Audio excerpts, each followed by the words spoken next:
Video like जरूर कर लीजिए और ऐसे वीडियो लगातार फ्री में पाने के लिए चैनल को तुरंत सब्सक्राइब कर लीजिए और बेल आइकन को जरूर टैप कर लीजिए ताकि आगे भी सारे वीडियो आपको मिलते रहे। यूट्यूब में फॉलो करते हैं तो प्लीज ये वाला फ्री टेलीग्राम चैनल जरूर ज्वाइन कर लीजिएगा। सारे नोटिफिकेशन सारे अपडेट यहीं पे आते हैं, ध्यान रखिए। स्वागत है आप सभी का एक बार फिर से स्टडी फॉर सिविल सर्विसेज में। जैसा कि आप सभी जानते हैं, हम लोग टीचिंग एग्जाम प्रिपरेशन के तहत सीटेट, यूपीटेट और इस तरह की जितनी भी परीक्षाएं होती हैं उनके लिए फोकस कर रहे हैं। अभी जो हम लोग का प्रैक्टिस चल रहा है, ये ऐसा प्रैक्टिस सेट है जो परीक्षा में बार बार आपको ऐसे प्रश्न देखने को मिलते हैं और परीक्षा में देने से पहले आपको या परीक्षा में बैठने से पहले इसको अवश्य एक बार देख के जाना चाहिए। आपको बहुत ज़्यादा फायदा इससे होगा। तो चलिए शुरू करते हैं इस सीरीज को, और ये अगला क्रम है। लेकिन आगे बढ़ने से पहले आपको बता दें कि कोई भी आप कोर्स लेना चाह रहे हैं या किसी प्रकार से स्टडी फॉर सिविल सर्विसेज से जुड़ना चाह रहे हैं तो आप दिए गए नंबर पर कॉन्टैक्ट कर सकते हैं। और साथ ही के साथ सारे मटेरियल, सारी अपडेट के लिए आप टेलीग्राम ग्रुप को ज्वाइन कर सकते हैं। चलिए, तो आज हम पहले प्रश्न को देखेंगे जो हमारे लिए बहुत इंपॉर्टेंट है। पहला प्रश्न हमारा है कि कोहलबर्ग के किस चरण में व्यक्ति तर्क करते हैं कि सही कार्यवाही विवेक से स्व चुने हुए नैतिक सिद्धांतों द्वारा परिभाषित की जाती है। ठीक है, विकल्प को एक बार जल्दी से देख लेते हैं। पहला ये इसी में विकल्प दिया गया है कि अच्छी लड़की अच्छा लड़का अधिविन्यास, ठीक है, यानी कि good girl and good boys orientations के हिसाब से, सामाजिक अनुबंधन अभिविन्यास, ठीक है, और सामाजिक व्यवस्था बनाने का अभिविन्यास। और डी वाला ऑप्शन है कि सार्वभौमिक नैतिक सिद्धांत अभिविन्यास। देखिए, अब यहाँ पे आप देखेंगे कि जो एथिकल प्रिंसिपल्स हैं या जो ये बात कोहलबर्ग बोलते हैं वो मूलतः जो है सार्वभौमिक नैतिक सिद्धांत या यूनिवर्सल एथिकल प्रिंसिपल के आधार पर बोलते हैं, ना कि अच्छा बनने से या सोशल कॉन्ट्रैक्ट, इससे इसका कोई लेना देना नहीं है। अगले प्रश्न की तरफ चलें तो हमारा अगला प्रश्न है कि एज अ चिल्ड्रेन जब स्कूल में बच्चे प्रवेश करते हैं तो उनके संबंध में जो विकल्प दिए गए हैं इनमें से एक को चुनना है। विकल्प है, मैं आपको पढ़ के बता दे रहा हूँ कि उन्हें अपनी मातृभाषा में बोलने की अनुमति दी जानी चाहिए। ठीक है, विकल्प बी है कि उन्हें स्कूल में स्कूल की भाषा में ना बोलने पर उन पर जुर्माना लगाना चाहिए।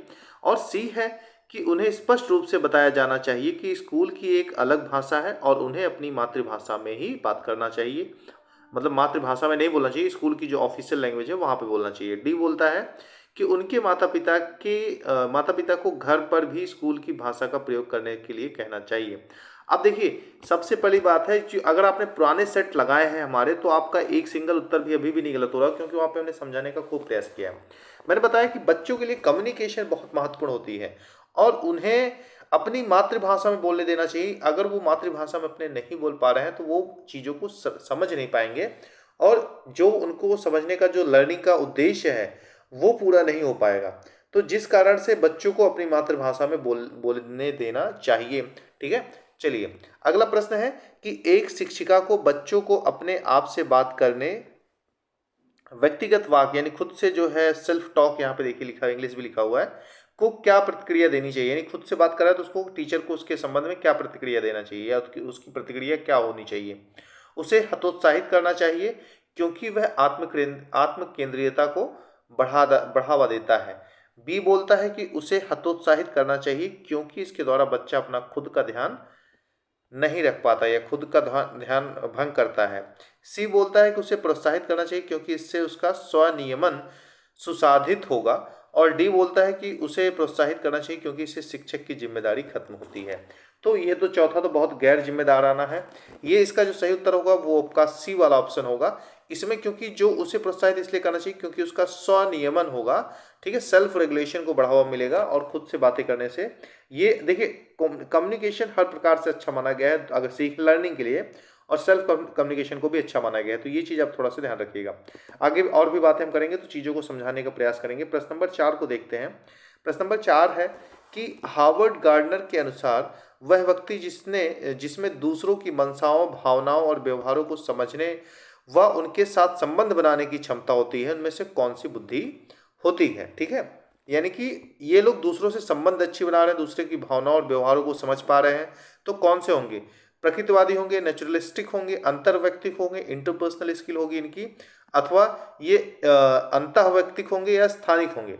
अब देखिए, लोगों से जानना, वाक्पटुकता, ठीक है, लोगों से व्यवहार करना, घुलना मिलना, ये कौन सी स्किल बोली जाती है? इंटरपर्सनल स्किल बोली जाती है। अंतर्वैयक्तिक एक कौशल बोला जाता है इसको, जो कि बहुत ज़्यादा महत्वपूर्ण है। आप देखेंगे कि समाज में जो प्रतिभाशाली पदों पे लोग होते हैं, खासकर सामाजिक सेवा में, और आप देखेंगे कि जो जिनकी पर्सनालिटी बहुत अच्छी होती है वो वाकपटुक होते हैं, जैसे नेता हो गए या फिर सेलिब्रिटीज़ वगैरह, देखिए वो लोगों से बात करने में, व्यवहार में, घुलने मिलने में बहुत अच्छे होते हैं। ठीक है, तो इसका जो विकल्प होगा वो बी होगा। पांचवें प्रश्न की तरफ चले तो हमारा पांचवा प्रश्न है कि समावेशी शिक्षा के लिए निम्न में से कौन सा सहायक है, या कौन सहायक है। देखिए यहाँ पे एक चीज समझिएगा, समावेशी शिक्षा के बारे में हम बार बार बात कर चुके हैं, मुझे नहीं लगता कोई क्वेश्चन गलत होगा। इस पर मैं एक वीडियो भी बना दूंगा आपका, थोड़ा सा आधे एक घंटे का, आधा घंटा 15-20 मिनट में समझाने का प्रयास करूंगा, तो वहां और क्लियर हो जाएगा। लेकिन यहाँ पे देखिएगा, मैंने बताया समावेशी शिक्षा मतलब सभी वर्ग के विद्यार्थी होंगे, विविधता होगी क्लास में। ठीक है, तो अब यहाँ पे क्या, कौन सा सहायक होगा, विद्यार्थियों के बीच प्रतिस्पर्धा की भावना। ठीक है, और दूसरा विकल्प है कि अनम्य पाठ्यक्रम और अनम्य स्कूल कैलेंडर, यानी कि फ्लेक्सिबल नहीं होगा। भाई बच्चे बहुत से होंगे तो फ्लेक्सिबिलिटी होगी ही होगी, जो कि गलत हो रहा है। प्रतिस्पर्धा को भी हमने सही नहीं बताया था, तो दो अपने आप छटते जा रहे हैं। विद्यार्थी की आवश्यकता के अनुसार उचित आवास और सख्त शिक्षक केंद्रित शिक्षा शास्त्र। तो इसमें तो आप बहुत आसानी से छांट लेंगे कि तीन तो पहले छट जा रहे हैं। तो जो एकोमोडेशन होगा विद्यार्थियों की आवश्यकता के अनुसार होगा। ठीक है, तो समावेशी शिक्षा में जो चीज़ें विविधता को कह सकते हैं, कड़ाई को, प्रतिस्पर्धा को सिर्फ काटते जाएंगे और सभी बच्चों के लिए लचीलापन होगा, इन सारी चीज़ों को देखा जाएगा, तभी जो है समावेशी शिक्षा का उद्देश्य पूरा होता है। प्रश्न नंबर 6 की तरफ बढ़े तो यह है कि निम्नलिखित में से कौन किसी व्यक्ति के हाथ से आंख के तालमेल, संतुलन और शारीरिक निपुणता की क्षमता को प्रभावित करता है। तो यहाँ पे आप देखेंगे विकल्प जो है बड़ा बढ़िया है, इसके बारे में एक वीडियो लंबा आपको कल डाल दूंगा। ठीक है, जिसमें सारे जो इस तरह की डायलेक्सिया से संबंधित जो भी हैं, जितने भी हैं, हालांकि हम एक बार देख चुके हैं, उसमें सारे विकारों को मैं यहाँ पे रख दूंगा। इसका जो सही उत्तर होगा अभी मैं बता दे रहा हूँ, गति समन्वय। ठीक है, तो गति समन्वय से संबंधित है, इसका सही उत्तर ये होगा। लेकिन चलिए इसके बारे में थोड़ा सा डिटेल में बताऊंगा आपको। होता क्या है कि इसमें जो व्यक्ति होता है उसकी गति, समन्वय, निर्णय, स्मृति, कुछ अन्य संज्ञानात्मक कौशल की समस्या होती है, वो अंतर संबंध स्थापित नहीं कर पाते चीज़ों को लेके। ठीक है, इसके बारे में एक वीडियो बनाऊंगा जिसमें सारे जो एक साथ वहां पे रख दूंगा। प्रश्न नंबर 7 की तरफ चलें तो प्रश्न नंबर 7 बोलता है कि जनजातीय समुदाय के विद्यार्थियों के सफल समावेशन के लिए एक शिक्षिका को निम्न में से किससे बचना चाहिए। ठीक है, तो अब यहाँ पे ध्यान दीजिएगा, समावेशन वर्ड फिर से आया है। अगर आप रेगुलर लगा रहे हैं तो आपको समझने में समस्या नहीं होगी। अगर आप बीच से देख रहे हैं वीडियो तो थोड़ा सा कुछ 1-2 दिन लगेगा, आपको क्लियरिटी के साथ आप चलेंगे और शब्दों को पकड़ेंगे, आपको उत्तर क्लियर हो जाएगा। अब यहाँ पे देखिए विकल्प को हम लोग पढ़ते हैं। जनजातीय समुदाय के विद्यार्थियों के बारे में समावेशन की बात हो रही है, तो उनके दैनिक जीवन और परिवेश से उदाहरण शामिल करना, उनके सामाजिक सांस्कृतिक संदर्भ को महत्व देना, सम्मान देना, पाठ्यक्रम में उनकी संस्कृति के प्रचलित लोकगीतों और गीतों को शामिल करना, उन संप्रदायों को पढ़ाना जो उनके जीवन के लिए पूरी तरह से अप्रासंगिक है। अब ये पूछा है कि किससे बचना चाहिए।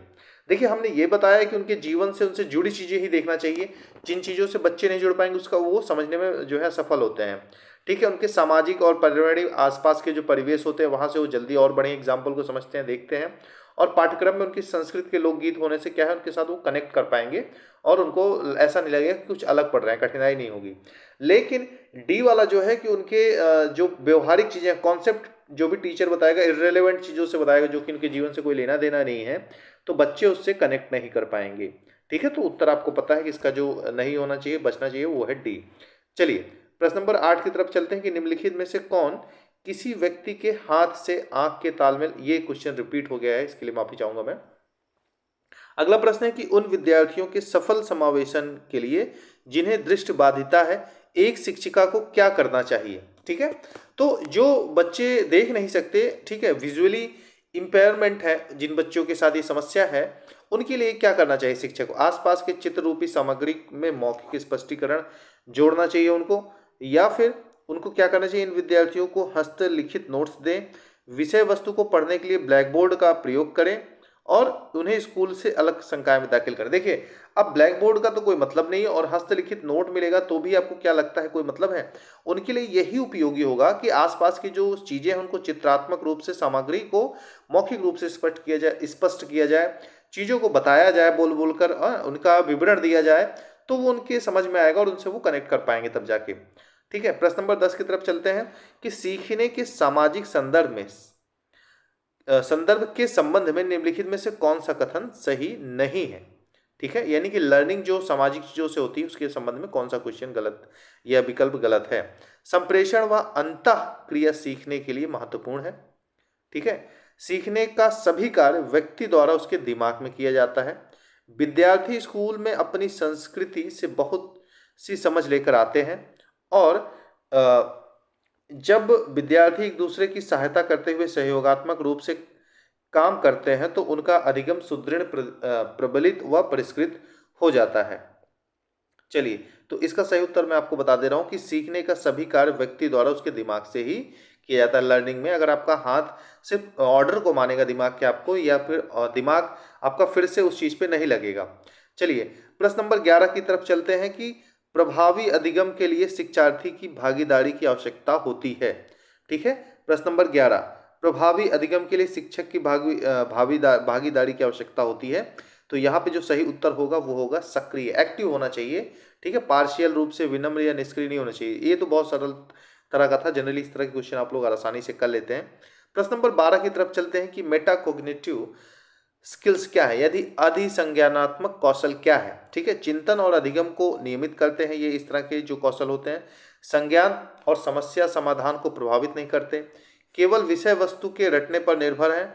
और डी है कि विद्यार्थियों में संज्ञानात्मक विकास की देरी को दर्शाते हैं। देखिए, यहाँ पे जो अधिसंज्ञात्मक कौशल की अगर हम बात करें तो यहाँ पे पहले मैं उत्तर आपको सही बताता हूँ। इसको चिंतन और अधिगम को नियमित करने वाली बात आती है। ठीक है, क्योंकि कौशल की जो क्षमताएं होती हैं वो एक प्रकार से समुच्चय हैं जो एक व्यक्ति के बढ़ने और मानसिक रूप से विकसित होने के साथ अलग अलग दिशाओं में बढ़ती है। तो उनके चिंतन को जो है लर्निंग में बहुत ज़्यादा इंपॉर्टेंस दिया जाता है। प्रश्न नंबर 13 की तरफ पढ़ें तो प्रश्न नंबर 13 है कि एक विद्यार्थी कुछ संप्रत्यायों के बारे में जिज्ञासा को संतुष्ट करने, यानी कि कुछ चीज़ों के बारे में अपनी जिज्ञासा, जो क्यूरियोसिटी है, उसके लिए किताबें पढ़ रही है कोई भी विद्यार्थी, तो उसका जो लक्ष्य है वो किस तरह का है। अब यहाँ पे आप देखेंगे तो इसका जो लक्ष्य हो जाएगा, पहले इसके विकल्प को देखें कि महारत हासिल करने की दिशा में उन्मुख है, परिहार उन्मुख महारत यानी कि अवॉइडेंस ओरिएंटेड है, प्रदर्शन की यानी कि ये परफॉर्मेंस लेकर है, और परिहार उन्मुख प्रदर्शन है। ठीक है, ये सेम है।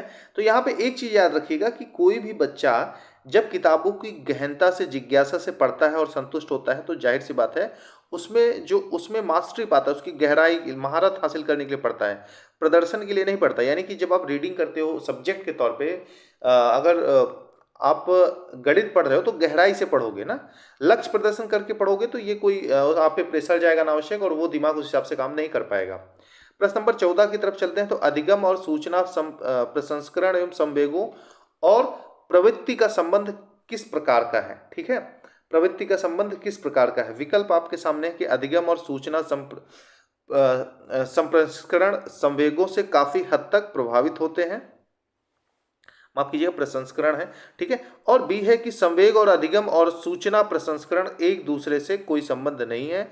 सी है कि सकारात्मक संवेग अधिगम और सूचना और प्रसंस्करण को नकारात्मक रूप से प्रभावित करते हैं, और अंतिम विकल्प है कि नकारात्मक संवेग अधिगम और सूचना और प्रसंस्करण को सकारात्मक रूप से प्रभावित करते हैं। देखिए, बहुत ही इसमें ज़्यादा दिमाग नहीं लगाना है, यानी कि लर्निंग और इन्फॉर्मेशन जो संवेगों की आवृत्ति किस प्रकार संबंधित है। भाई आप देखेंगे कि अधिगम जो लर्निंग है, सूचना प्रसंस्करण के संवेग काफ़ी हद तक प्रभावित करती है, आपकी जो फीलिंग्स हैं, इमोशंस हैं, उनको प्रभावित करती है जाहिर तौर पे जो आप बातें करते हैं, और कुछ लोग तो बहुत सी बातें लंबे समय तक करते रहते हैं। ठीक है, चलिए क्वेश्चन नंबर 15 की तरफ चलते हैं कि जंगलों के ज़्यादा कटने से निम्न में से क्या स्थितियां संभावित हैं।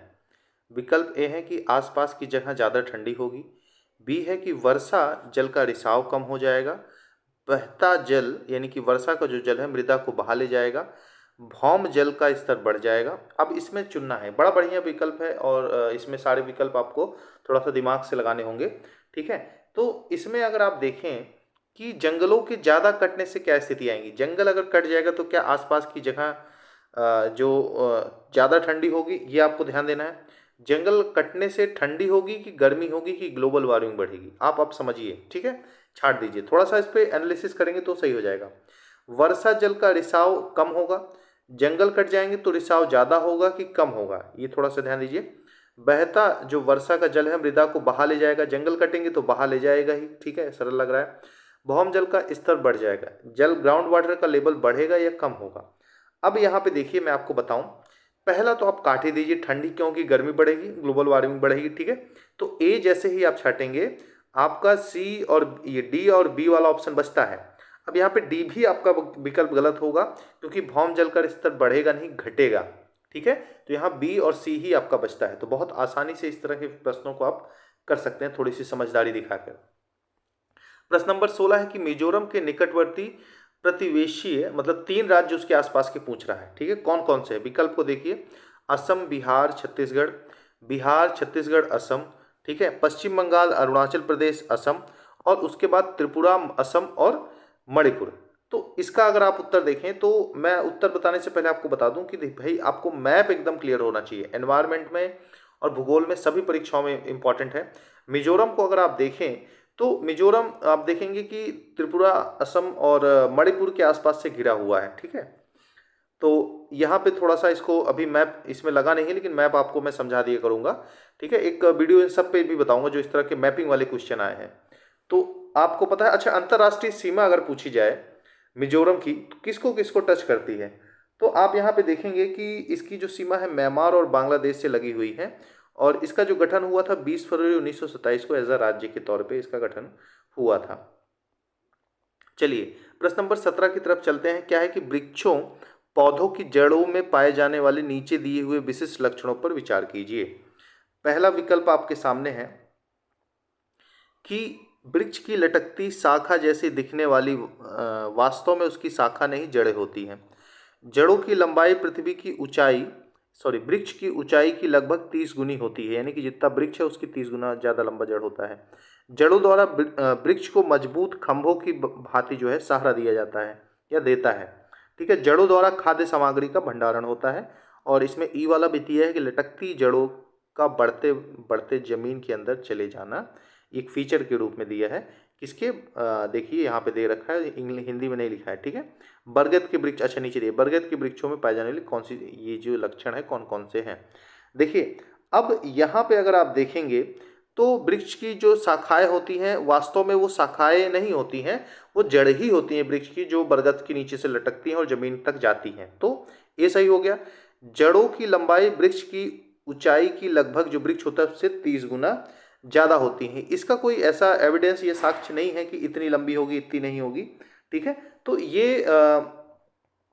इस तरह से आप इसको जो है छाट सकते हैं विकल्प को। और यहाँ पे सी आता है कि जड़ों द्वारा वृक्ष को मजबूती, भाई खंभा सहारा तो देगा ही देगा, इसमें कोई डाउट ही नहीं है ना। अब यहाँ पे देखिए कि ए सही हो गया, सी सही हो गया। डी बोलता है कि जड़ों द्वारा खाद्य सामग्री का भंडारण होता है, तो नहीं होता है, ठीक है। वो नीचे से आपको पहुंचाते हैं चीज़ों को, ठीक है। फोटोसिंथेसिस होता है, उसके माध्यम से खाद्य सामग्री का निर्माण होता है। और यहाँ पे ई वाला है कि लटकती जड़ों का बढ़ते जमीन के अंदर चले जाना, तो ये बात भी सही है। जो जड़ें होती हैं वो जमीन के अंदर चली जाती हैं, शाखाएं जो होती हैं। तो इसका जो सही विकल्प होगा आपका ए, सी और ई, आपको ये मिलेगा पहले में, ठीक। आगे बढ़ते हैं। अगला प्रश्न है कि भारत के किस राज्य संघ शासित प्रदेश में पहाड़ों पर जंगलों के निवासियों की ग्राम सभा एक विशेष सभा में लॉटरी निकालकर यह निश्चित करती है कि किस परिवार को उस साल खेती में कितनी जमीन मिलेगी, ठीक है। लॉटरी सिस्टम है, एक अलग ही तरह का प्रश्न है। आप लोगों ने, बहुत से लोगों ने शायद सुना भी हो, लेकिन ये थोड़ा सा जनरली ऐसी जब चीज़ें आती हैं, और ये इनका फेवरेट टॉपिक है, ये नॉर्थ ईस्ट से जंगलों से स्टडी पूछना, चीज़ें पूछना। तो इसका जो सही उत्तर है लद्दाख, मिजोरम, अरुणाचल प्रदेश और झारखंड में इसका सही उत्तर है मिजोरम। एक्चुअली मिजोरम में देखेंगे तो वहाँ के जो निवासी होते हैं, ग्राम पंचायत, ग्राम सभा होती है, वहाँ एक लॉटरी सिस्टम होता है जिसके माध्यम से वो निर्धारित करते हैं किस परिवार को जो खेती है कितनी ज़मीन मिलेगी जिस पे वो अपनी चीज़ें उगा सके, फसल उगा सके। तो इसका निर्धारण कोई व्यक्ति नहीं करता, कोई व्यक्ति विशेष, बल्कि पूरा ग्राम सभा होती है, उसका निर्धारण वो करती है। अगले प्रश्न की तरफ चलते हैं कि नीचे दिए गए उस विशेषताओं को चुनिए जो नीचे दिए गए सभी जानवरों में पाई जाती है। कौन कौन से जानवर हैं? जानवरों को आप देखें तो वो है कछुआ, अजगर, बाज, छिपकली, शहद की मक्खी यानी मधुप की मक्खी। ए ऑप्शन है कि शरीर का सल्कों से ढका होना। बी है कि भूमि पर तथा जल दोनों में रह सकना, अंडे देना और जहरीला होना। अब ये चीज ध्यान दीजिएगा कि इसमें कौन सा जो है पूछ रहा है कि सही चुनाव, विकल्प का चुनाव इसमें सही करना है ना। तो विशेषताओं को चुनना है जो जानवरों में पाई हैं। कछुआ, अब एक एक सेट कीजिए। कछुआ का देखिए क्या, अब इसमें अगर आप देखेंगे तो क्या कछुआ शरीर का सल्कों से ढका होता है? ठीक है, चलिए ठीक है। ईगल के साथ ये होता है, यानी कि बाज के साथ, अजगर, छिपकली, मधुमक्खी के साथ ये होता है। अगर आपको लग रहा है तो आप यहाँ पे सही कर सकते हैं, अभी मैं बता रहा हूँ। उसके बाद भूमि पर तथा जल दोनों में रह सकते हैं। तो क्या बाज और छिपकली जो है दोनों पर रह सकते हैं? अगर आप ऐसे देखेंगे तो देखेंगे अपने आप समझ में आएगा कि भाई बी वाला ऑप्शन काट दीजिए, आपका आधा काम तो यहीं से बन जाता है। अब ये तो सी और डी में सही होगा। ये चीज़ आनी चाहिए अंडे देने का। तो अजगर, बाज और छिपकली और शहद जो है इस तरह की क्या अंडे देती हैं? ठीक है। अब छिपकली सरीसृप है, ठीक है, और मधुमक्खी एक कीट है। तो यहाँ पे इन चीज़ों को देखना होगा कि ये सारे जो हैं ये सभी अंडे देते हैं। इस पे आप एग्री कर सकते हैं कि भाई ठीक है, कछुआ, अजगर, बाज, छिपकली, शहद, मधुमक्खी सब अंडे देते हैं। ये एक चीज़ कॉमन यहाँ पे चल रही है। उसके साथ आप देखेंगे कि जो अंतिम विकल्प है कि जहरीला होना। भाई देखो, अब जहरीले वाली बात आती है कि इसमें सब में जहर नहीं होता, ठीक है। कुछ ना कुछ, जैसे बाज वगैरह में जहर नहीं होता। अब कुछ ना, जैसे कछुआ हो गया, तो ये हो भी सकते हैं, नहीं भी हो सकते, कोई जरूरी बात नहीं होती। तो यहाँ पे मात्र एक ही विकल्प आपका सही होता है, सी वाला, ठीक है। ये थोड़ा सा जानकारी, गहन जानकारी पे आधारित होता है, लेकिन थोड़ा सा दिमाग लगाएंगे, एलिमिनेशन टेक्निक अपनाएंगे तो अपने आप आपका उत्तर सही हो जाएगा थोड़ा सा। चलिए अगले प्रश्न की तरफ चलते हैं कि सीखने में सुधार पर आकलन का बिंदु है, यानी कि जो लर्निंग इंप्रूवमेंट है उसके संबंध में है। विकल्प ए है कि सीखने के लिए आकलन, सीखने का आकलन, सीखने के रूप में आकलन और औपचारिक स्थितियों से संबंधित। जो असेसमेंट होता है उसके संबंध में है। तो असेसमेंट किस लिए किया जाता है? सीखने के रूप में, यानी कि लर्निंग कैसी हो रही है, लर्निंग पे ज़्यादा ध्यान दिया जाता है कि आपकी लर्निंग कैसी है, उसको समझने के लिए ही असेसमेंट किया जाता है। चलिए अगला प्रश्न है कि ईवीएस के संबंध में प्रासंगिकता का मतलब क्या है? विकल्प को देखिए, ये बोलते हैं कि सरल से जटिल होना चाहिए, अज्ञात से ज्ञात होना चाहिए, ज्ञात से अज्ञात होना चाहिए, ठीक है, और उदाहरणों के माध्यम से सीखना चाहिए। और अंतिम विकल्प बोलता है कि जो सामग्री है वास्तविक जीवन की स्थितियों और विद्यार्थियों की तत्काल वातावरण को जोड़कर सीखना चाहिए। अब यहाँ पे हमने देखा था कि जनरली हम रियल लाइफ एग्जाम्पल लेते हैं, ठीक है, रियल लाइफ एग्जाम्पल लेते हैं और चीज़ों को देख के समझने का प्रयास करते हैं ना। तो हमेशा प्रायोरिटी आपको रियल लाइफ एग्जाम्पल के लेना है, बच्चों में आपस में सहपाठियों में चर्चा को लेना है, टीचर रोल प्ले को लेना है, ये सारी चीज़ों को हम महत्व देते हैं। तो इस हिसाब से आप देखेंगे कि डी सही होगा।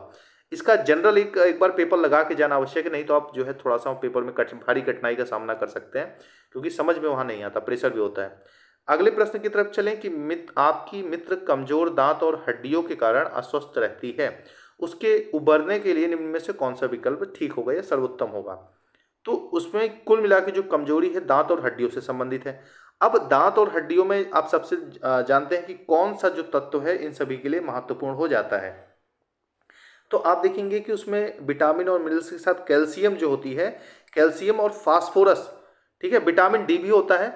फास्फोरस आप जानते हैं जो कहते हैं कि जो हड्डियों की मजबूती देता है, ठीक है, और कैल्शियम हड्डियों के लिए बहुत आवश्यक होता है। तो ये सारी चीज़ें कहाँ पाई जाएंगी? चावल, नींबू, आंवला, गुड़, ठीक है, घी, दाल, रोटी, चावल, दूध, सब्जियां, पालक, फल, रोटी, तेल, अंडा और चावल। देखिए कैल्शियम की बात करें तो यहाँ पे अंडा भी है, दूध भी है, लेकिन आप देखेंगे कि मिनरल्स की बात आती है, जहाँ पे तेल में फैट आते हैं, मिनरल बहुत कम मात्रा में बनते हैं। चावल में मिनरल्स होते हैं, लेकिन जैसे व्हाइट राइस खाते हैं उसमें नहीं होते, ब्राउन राइस खाना चाहिए। तो यहाँ पे मिनरल्स उतने नहीं पाएंगे। सब्जियों में जो है मिनरल्स भरपूर मात्रा में पाते हैं, पालक भी दे रखा है, फल, रोटी भी दे रखा है। तो यहाँ पे जो सबसे रिच आपको सोर्स दिख रहा है कैल्शियम का, मिनरल्स का, फास्फोरस का, वो आपको यहाँ पे सी मिलेगा। क्योंकि जो वेजिटेबल्स होते हैं, अगर आप हरी सब्जियां लगातार खा रहे हैं, हरे पत्ते वाली सब्जियां, ठीक है, ताजा, तो आपको सारे प्रकार के मिनरल्स लगभग मिलते रहते हैं फलों के साथ। तो ये सबसे ज्यादा सर्वोत्तम विकल्प प्रतीत होता है भी, ठीक है। 23 प्रश्न नंबर 23 में केचुए के बारे में नीचे दिए कथनों पर विचार कीजिए। ये जमीन में छेद बनाकर रहते हैं और जमीन को पोली कर देते हैं, ठीक है, टनल्स बनाते हैं। ये जो पत्तियां होती हैं पौधों को, उनको खाते हैं और उनके माध्यम से मृदा को उपजाऊ बनाते हैं। अपशिष्टों को कंपोस्ट में परिवर्तित कर देते हैं। और अंतिम विकल्प है यहाँ पे 5 दिया है, जिस कंपोस्ट को बनाते हैं वो फैक्ट्री में बने उर्वरकों से जो है, मतलब कंपोस्ट इनकी उर्वरकों से महकी होती है जो फैक्ट्री में केमिकल्स के माध्यम से बनती है। और चौथा है कि रसायनों में जो छिड़काव केचुओं को प्रभावित नहीं करता, जो केमिकल्स छिड़के जाते हैं। तो ये सब तो आपको जनरली पता ही है कि इसमें जो इस तरह की चीज़ें होती हैं, खासकर केमिकल बहुत ज़्यादा नुकसान करता है इनके लिए, ठीक है। और जो आजकल ट्रैक्टर से जुताई हो रही है, ट्रैक्टर से, उस कारण से भी इनके लिए काफ़ी खतरा है। इनको किसानों का मित्र और ज़मीन की आंत भी बोला जाता है। बाकी सारे विकल्प ऊपर जो दिए गए हैं वो सभी विकल्प इस संबंध में सही हैं। आगे चलते हैं प्रश्न नंबर 24 की तरफ कि ईवीएस सीखने के लिए कौन सबसे अच्छा संसाधन हो सकता है। क्षेत्र भ्रमण का आयोजन, स्कूल पुस्तकालय, ट्विटर और फेसबुक। अब देखिए, मैंने आपको बताया था कि आप प्रायोरिटी किसको देंगे। ठीक है, सारी चीज़ें सही हो सकती हैं, ऐसी बात नहीं है, लेकिन मैंने आपको जो बता रखा है उस हिसाब से अगर आप देखेंगे, कुछ ट्रिक होती है एग्जाम में लगाने की। ठीक है, और कुल मिला के आपको एक नंबर ही पाने हैं सीटेट में। ठीक है, तो इतना अगर आप कर लेंगे तो बहुत आसानी से पास कर जाएंगे। लेकिन सच्चाई ये है कि लगभग 90% लोग अभी भी असफल हो जाते हैं इसमें। 90%, अब तो रेशियो ठीक हो गया, अब तो 70% असफल हो रहे हैं। ठीक है, पहले ये ज़्यादा था, लेकिन फिर भी थोड़ा सा चीज़ों को ध्यान देंगे। तो यहाँ पे अब जैसे क्षेत्र भ्रमण का जो आयोजन है, मैंने बताया था, इस हिसाब से इसका सही उत्तर यही होगा। प्रश्न नंबर 25 की तरफ चलते हैं, क्योंकि प्रायोरिटी हम हमेशा इसी को देंगे। प्रश्न नंबर 25 है कि जल थीम से संबंधित मुद्दों को प्रभावी ढंग से सीखा जा सकता है। विकल्प ए है रोल प्ले के द्वारा। ठीक है, ध्यान दीजिएगा, मैंने ये भी बताया था। बच्चों के बीच वास्तविक संवाद को, ये भी विकल्प हमेशा सही होगा अगर रहेगा। संरचित क्षेत्र भ्रमण आयोजित किया जाता है। ठीक है, उसके बाद बच्चों को निबंध लिखने के लिए कहा जाता है। अब यहाँ पे सारे ऑप्शन अगर आप देखें तो लगभग ठीक है। रोल प्ले ठीक है, बच्चों में वास्तविक संवाद भी ठीक है, क्षेत्र भ्रमण हमेशा प्रायोरिटी पे रखते हैं। ठीक है, तो यहाँ पे तीनों सही है। चौथा विकल्प आप देखते हैं, बच्चों को जो है एस्से लिखने के लिए बोला जाता है। तो एस्से, बच्चों को ज्ञान देने की बात हो रही है, तो एस्से उनका ब्रेन एनालिसिस करने के लिए तो ठीक है, लेकिन ज्ञान देने के लिए नहीं। और जल थीम से संबंधित मुद्दों को प्रभावी ढंग से सीखने की बात हो रही है, तो एस्से लिखने से वो नहीं सीखेंगे जब तक उनको उस चीज़ का व्यवहारिक नॉलेज नहीं रहेगा। तो चलिए, आज के लिए इतना ही, मिलेंगे अगली क्लास में। Thank you very much.